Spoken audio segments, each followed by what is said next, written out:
Today I'm going to show you how to access CapCut AI Video Studio on your PC in just a few simple steps. This is a quick tutorial, but it's really useful if you want to get into CapCut's AI-powered video tools without wasting time clicking around the app.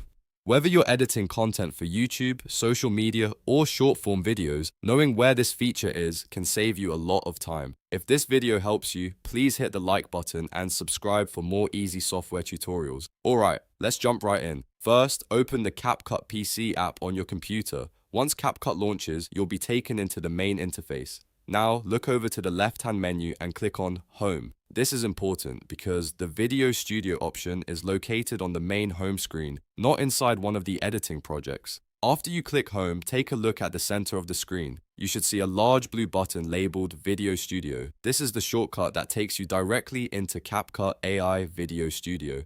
It's usually easy to spot because the button stands out clearly against the rest of the interface. Once you find it, simply click the blue Video Studio button.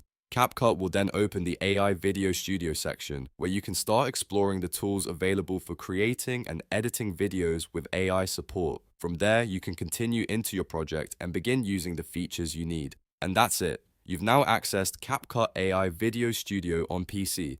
If this tutorial helped you out, make sure to like this video, subscribe to the channel, and turn on notifications so you don't miss the next CapCut guide. Thanks for watching, and I'll see you in the next one.